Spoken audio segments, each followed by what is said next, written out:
Hello, everyone. Didn't realize I was going early, so I'm a little bit shaken, but I'll get my bearings here. I want to first acknowledge and thank the organizers of this workshop, or day of conversation, really, for inviting me here to speak to you all about ethics. And I kept saying to people as I came in earlier, and Amy knows this, that I'm like, I'm not sure why I'm here talking about ethics, because it's not really something that I find myself an expert in. But what I want to talk to you today about is how I think about ethics within the classroom, within my own research, which is really archival-based and not within a community-based setting, but also, more importantly, as an educator. So with that, I'll go ahead and get started. And I have to apologize, I'm not the most confident public speaker, so I'm going to read to you from a paper that I wrote. And then, of course, I'd be happy to clarify or take any questions afterwards. So I have been asked to speak today on the subject of ethics from my perspective as an educator of research ethics in the First Nations and Indigenous Studies program here at the Institute for Critical Indigenous Studies. As I already said, I feel a little apprehensive in addressing such an accomplished community and all the university researchers in this room, but I thank the organizers for asking me to come and share how I teach about ethics and the kinds of approaches we take in our unit in First Nation Studies to train researchers to be competent and ethical, and therefore of real use to their communities. I, of course, want to acknowledge the Musqueam community and their unceded traditional and ancestral territory that I've learned so much from in the past 10 years I've been a faculty member at UBC. Often when the stress of this job takes me to a breaking point, which it does often, I simply grab my coat, leave my desk, and walk over to this little grove of cedar trees behind my office in the Chan Center. Sitting there, I often find calm, and it's a place that my partner, who also works here at UBC in the law program, said he goes to when he wants to think or try to work through a problem or just find some peace here at a very busy university. In fact, we both kind of admitted to each other we might have cried a few times in those trees. And then when we told that story, he was like, you know what, another Indigenous scholar from UVic told me he used to come back here and do the same thing. And so I thought, geez, this poor grove of trees has had to comfort and console Indigenous scholars for a very long time. I just wanted to share that little story because it's one of the ways that I think about a territorial acknowledgement. What does this land give to me as a faculty member, as an Indigenous woman, and how does it comfort me through the work that I try to do here at the university? So just wanted to share that little story. In truth, I've had the privilege of working within a unit at the Critical Indigenous Studies Institute that emphasizes and expects from our students to graduate with an intensive community-based research experience, which we just simply call our practicum.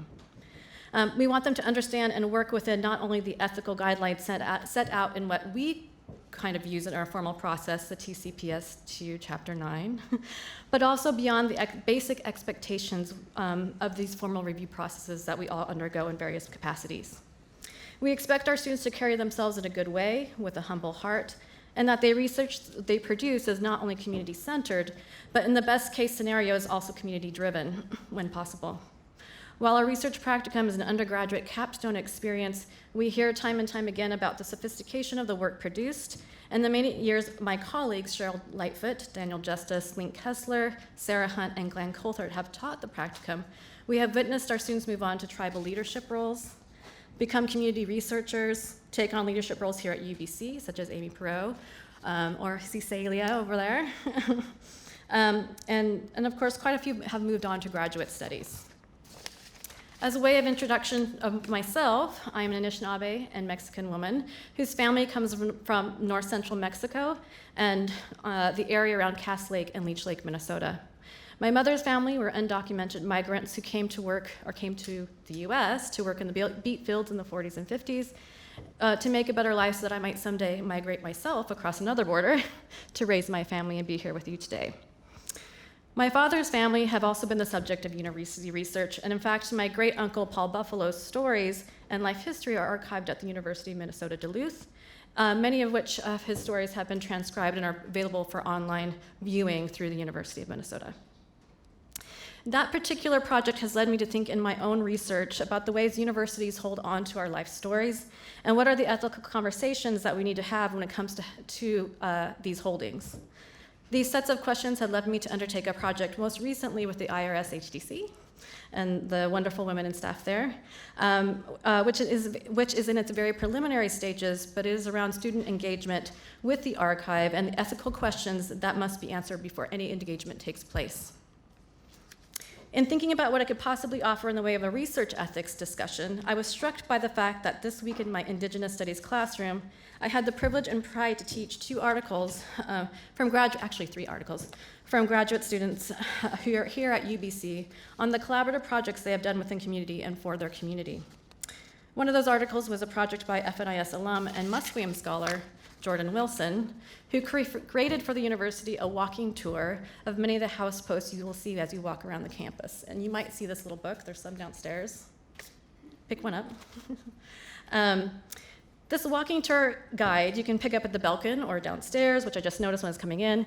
At the Belkin is also currently showing an exhibit curated by Jordan Wilson about the Salish Weavers Association.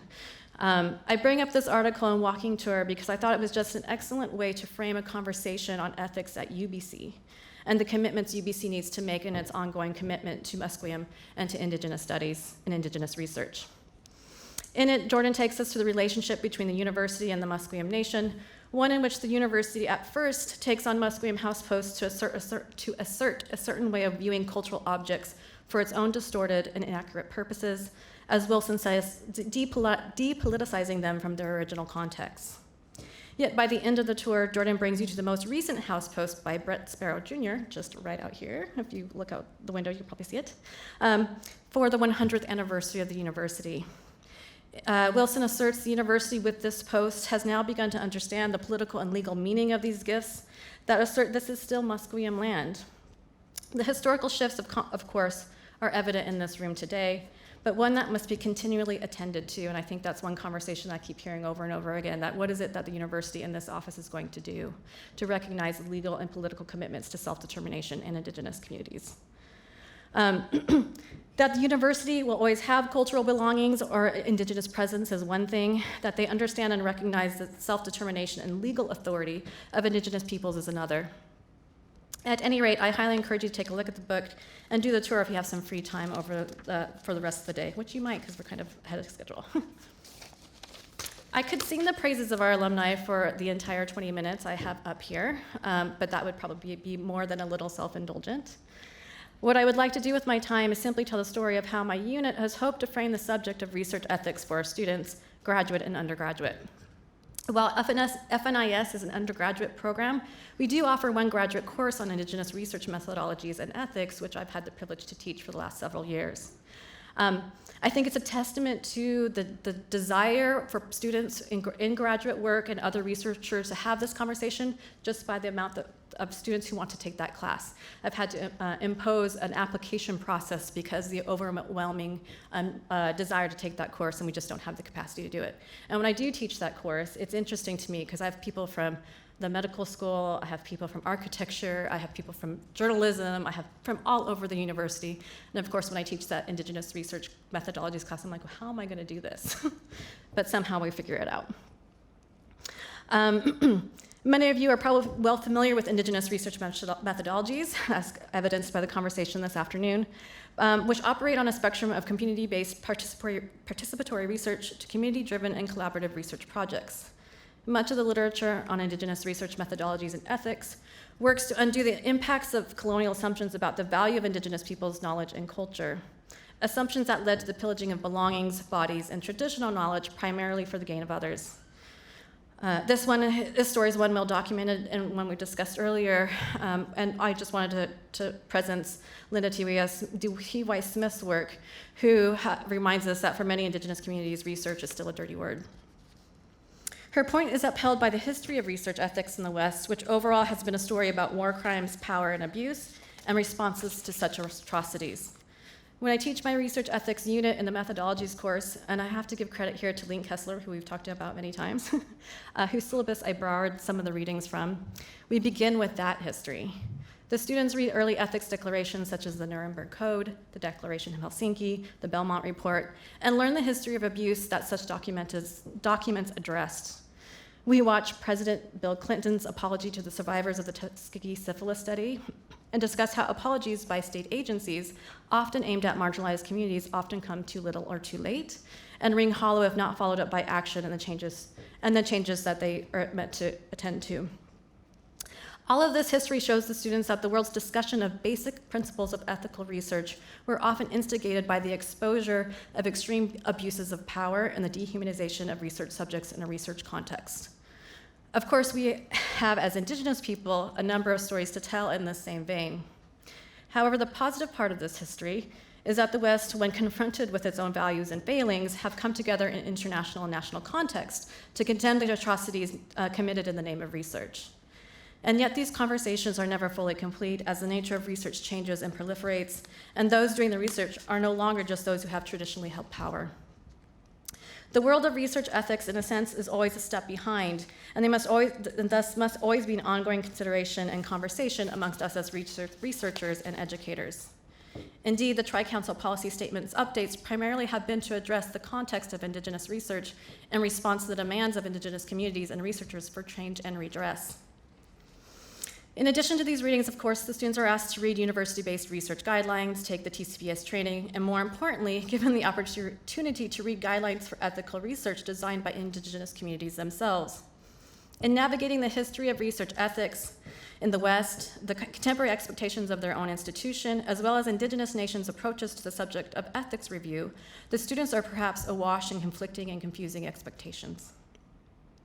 As an instructor, it is my job to offer guideposts on how to navigate the expectations of all these principles and to help them understand that as researchers, they must adhere to these principles and be able to articulate potential conflicts between expectations of their organizations, community collaborators, and/or the UBC board.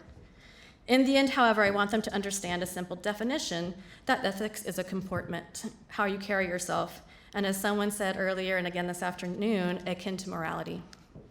For as educators, we try to instill in our students that the ethics process is more than filling out a form or a conversation that the West has had in order to fix its past mistakes. Ethics from an Indigenous studies perspective is a whole host of practices, values, and commitments driven by community expectations and ways of being. How do we get students then to understand the university ethics approach as a necessary but bureaucratic process that won't capture everything their community partners expect of good and ethical research?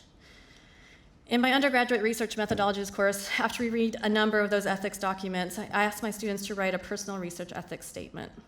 I asked them to spell out what principles of ethical research they hold as core to who they are as Indigenous or non-Indigenous researchers. I tell them it is not a contract, and more often than not, they might not be able to live up to their own expectations of themselves. None of us can. As each research context is a negotiation of time, points of view, and other factors that change in an instant in the process. I asked them to think about what they might have to compromise on in university research contexts, and more importantly, the things that they won't. It is an exercise in thinking about how they hold themselves accountable, because in the university context, more often than not, they are the ones doing the reporting. For my graduate course, I do something similar, but in relation to the long-form application, which we all love, know and love. They all have to prepare for their research projects. I asked them to take their application and then annotate each box on the form with what they couldn't fit in, what the university wasn't asking of them, but what they were thinking about in the context of Indigenous research methodologies. All of this is to instill in the students that ethical review in the institution is the very least of what is expected of them as researchers in Indigenous contexts. And oftentimes I have students will say, I don't want to learn about the ethics review process because it's a bureaucracy, it's a process, I don't need to know. Why do we have to talk about this? Well, I'm like, well, one, because you have to do it. But two, it's the lowest bar of expectation, so you should be able to do it. Okay. Of course, we know that the community is ultimately the ones to hold researchers accountable, but it is the students' responsibility to know who they are ethically and return to those core principles again and again, and not rely on others to do that work for them, or to think of ethics as a one step in the research process. I hope that as this office develops workshops and conversations about what ethical guidelines it hopes to promote or adhere to, that this conversation can take the time to think beyond the Tri-Council statements on Indigenous research, even though those are super important policies and documents. At the same time, how might IRC create spaces for communities to have their own conversation on what ethical guidelines or policies they might want to develop if they haven't already? I say give space because in no way do I think the university can or should lead these discussions. As the chair of our internal research review board in FNIS, I see this as our next step itself internally to articulate in some policy or statement what is our vision of ethical research beyond the TCPS Chapter 9. I know we have ideas that I see my colleagues on the board articulate very well every year as we go through the student files. Our internal report, in fact, came out of the need to provide our students with clearer and more hands-on feedback of their ethics applications and research projects. What this internal board allows us to do in CIS is also provide students with feedback not only on questions of ethics, but also how their research design might actually improve by amplifying community engagement, or in some cases, pulling back on the project deliverables and process so they don't overcommit what they cannot actually accomplish in the time they have in their 4th year. The board itself is made up of faculty in our program, advanced student representatives, a member of the UBC Ethics Office, who we kind of rely on for all the policy stuff, and most importantly, representation from the Musqueam community. Elder Larry Grant and Leona Spera have been really helpful in sitting on the board with us for a number of years. There are very few university committees that I can honestly say I look forward to each year, but this is by far at the top of my list. As a collaborative review process with scholars and community members, the things I may flag as an ethics issue often is bolstered by others on the committee, but equally, if not more often than not, they see the things I have not even thought of, and the conversation is rich. Once we have our discussion of each file, we provide the students with a list of ordinary provisos, the things they need to change on their ethics application to, pass. But more importantly, a list of research design suggestions that to me is the most valuable advice and what constitutes the Indigenous ethics intangibles not captured by formal review.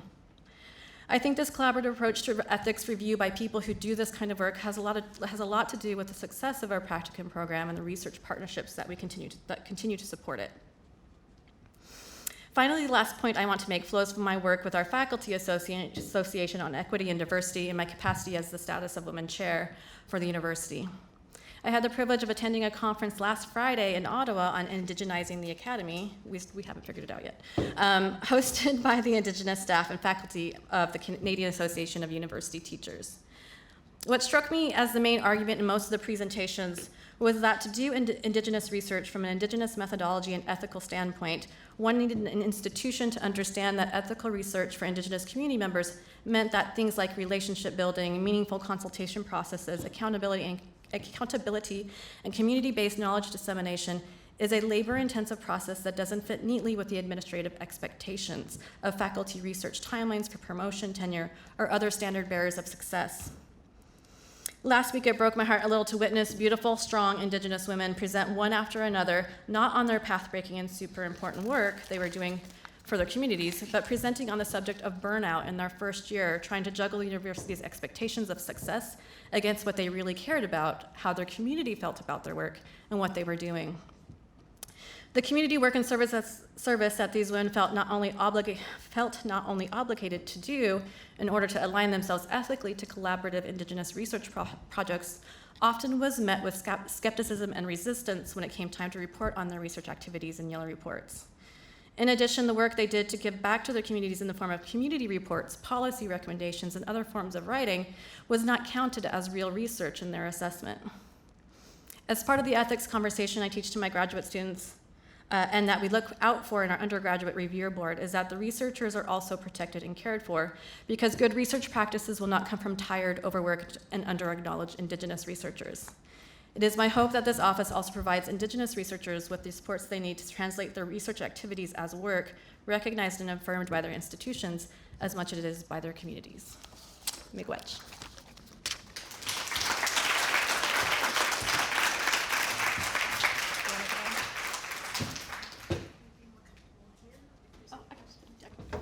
I guess I can take questions or comments.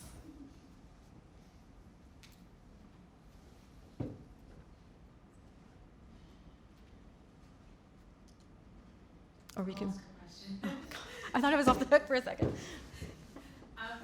Your internal Indigenous Ethics Review Board. Mm-hmm. I guess you've spoken a bit about it in your presentation, but what value have you seen, and how might that maybe be adopted or replicated across the university? Well, I was talking to Jean about this a little bit earlier, and really the history of that review board came about because when the TCPS Chapter 2.9 came out several years ago, and she alerted me that that was just kind of the policy. One of the things that we noticed that when our undergraduate students were going up for ethics review, and really most of their projects are minimal risk, so they don't really need that much attending to in that kind of university process. But anytime the review board would get our student anything to do with anything Indigenous, it got kicked up to full board review, which, if you know anything about the institutional process, makes it a really long process, and these students are then working in March and April to try to do their projects before the close of the semester, when they could have been doing it in December. And so we met with the Office of Research Ethics and said, how can we kind of help with this process so that when people are looking at our student applications, they understand what they're doing that they're doing it well, that they're working with community, that the community questions that it's driven by community research interests, and that the students will be able to do it in a good way. And they gave us the idea, well, there have been units that have developed their own undergraduate research ethics review board. I think at the time maybe anthropology had one. I don't know if they still do. And so as a unit, and we were a very small unit, at the time it was just really me, Link, and Glenn, maybe Cheryl. And we said, okay, let's do it. And so we got the terms of reference together and started the ethics review committee. And it was really important to us also to bring in not just student representation, but obviously to bring in Musqueam community representation, because we wanted to capture that this was not just a review. We're not putting this into place just so that our students can have an easier time through ethics review, that this is going to be a richer experience. So in some ways, we're giving them the double burden a little bit of going through the formal process of the BREB board, but doing it through the expectations of community and faculty within the unit who are well-versed in Indigenous studies, methodologies, and research. Every year that we have the practicum, and I'm sure Amy and Celia can attest to this, that ethics review is just like the worst part of the practicum for most students. It's the one they get the most scared about. But I really hope that what I try to emphasize is that it's an important part of the process because it's so important to the community work that they're doing. We don't have to think about it in terms of the way that the institution does it as just, this is what I need to do to pass review. And it's not a test. It's not just one step. It's this ongoing process and also doing that internal review board, then they can come back to us again and again. Here, I did follow that suggestion. What do you think? They're not going to have that with the regular. I mean, they might, but I highly doubt they might get the same kind of attention. So that for us, it's a way to have much more hands-on training with the students. Yeah. There's Celia. I just wanted to add also, in thinking about the level of engagement from FNIS and how grateful I am to have been a part of that program and been a part of what you're talking about. Mm-hmm. Also, the step that FNIS took to bring the practicum students to Musqueam to present to what they were doing in their practicum. It's an idea that as researchers, we're not just engaging with the communities in which we're collaborating with, but we're also always accountable to our host nations to explain the work that we're doing on their territory, to get feedback and to be transparent about what we're doing, because there's interest on both sides to also think about our ethical relationship to our hosts wherever we are doing our research. Yeah. We ask a lot of our practicum students, and that's a big part of it, going through the review process with community guidance, presenting to the Musqueam community when it comes to the completion of their projects. They also have to present to the university community, and oftentimes in that context, they're presenting at the Longhouse, and their partner organizations and host nations are coming to see them present. It's a really celebratory time of year, but it's a lot of work. And, part of my talk at the end was to emphasize that when you're an Indigenous researcher doing this work and you want to do it in a good way, it's a lot of work. And I think part of this office's support has to recognize that if you want to facilitate ethical and Indigenous research methodologies, you got to support the Indigenous researchers that are doing it. And I think that there's room for that conversation. Because I see my students do it, and they do some of the best work, but we expect a lot of them, and it's hard work. Other questions?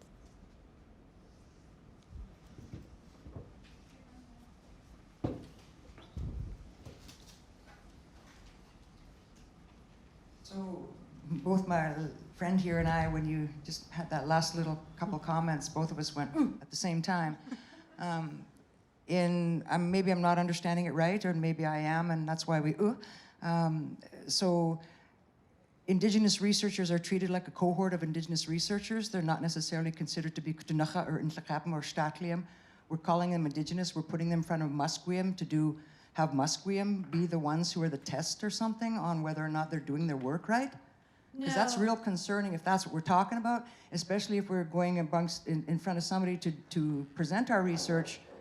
What about the people that we're actually talking about here? I'm not quite understanding this relationship, and I understand the concept of the university being here, but it's a little bit freaky to me when we talk about having, because I'll tell you, being a little tiny nation down in the southeast corner that nobody really knows about because we're so different than everybody else with a unique language, it's time, you know, we often get forgotten. And because the Indian economy is coastal down here, lower mainland oriented, we train people all the time about how to behave in Coast Salish ways or how to behave in somebody else's ways, but they know nothing about our ways. And so I get a little cautious and concerning when I hear labels like indigenizing, when I hear labels like decolonizing and all of these other things, because the culture is so diverse, the concepts are so diverse, and that's why it's so necessary. I actually would like the researchers, if they're studying Ktunaxa, to be in Ktunaxa territory. Yeah. So it's just sorry. Hey. Well, to clarify, for the undergraduate practicum projects, if there's any kind of community review that's specific to the community that people are working with, in undergraduate research projects, there's a diversity of organizations and First Nations that they work with. And so most of the time, if they're working directly with the First Nation, they're going to be going through that First Nations review process. This review process is just internal to UBC. And we have Musqueam representation because UBC is at Musqueam, but it's not to say that Musqueam ethical guidelines are going to trump whatever First Nation that person is working with. And one of the things that the ethics review process that is useful for our students to think about is that they're probably going through multiple forms of review, and many times they're within the specific community that they're working in.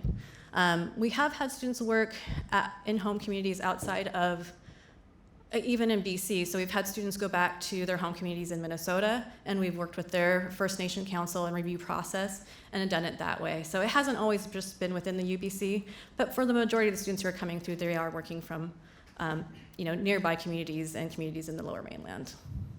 I hope that alleviates some caution or concern that we're only teaching one particular way. Thank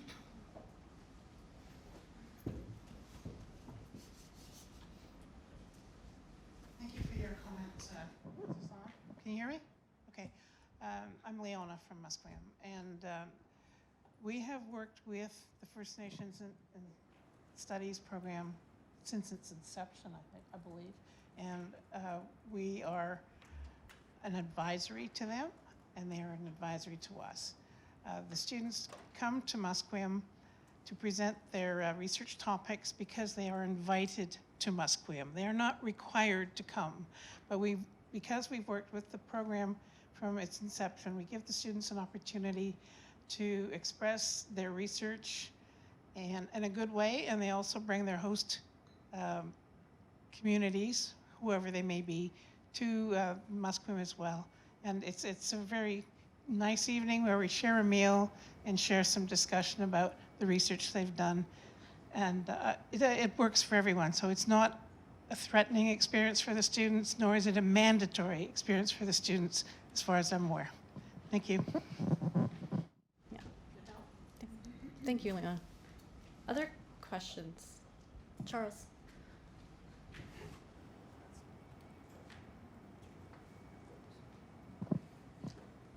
Yeah, I just wanted to say, I wanted to pick up on something that you'd mentioned, which I think is really important for this unit. And when you talked about supporting Indigenous faculty here at UBC to be able to do the work, and our students who are doing work in community, et cetera, because there's a nervousness that this is going to focus on our non-Indigenous colleagues, and they do need to be trained. Yeah. Their capacity does need to be brought up. But it's also important that we need to pay attention to and hear our Indigenous brothers and sisters on this campus, and that their work is supported effectively.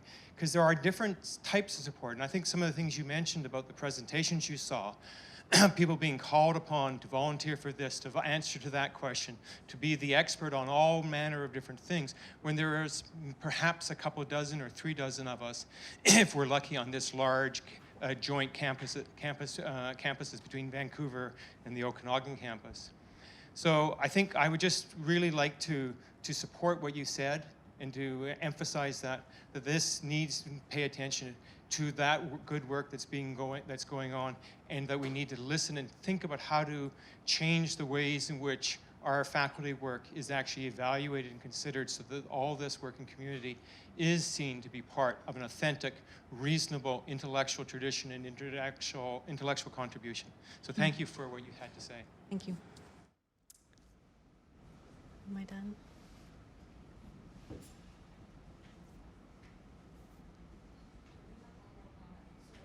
a quick question. I heard you mention the Tri-Council. Do you actually do OCAP as well? No, most of our students are in the Faculty of Arts, so they're just working through the TCPS guidelines.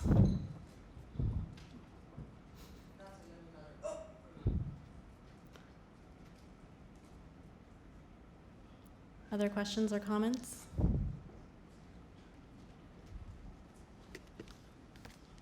All right, thank you so much.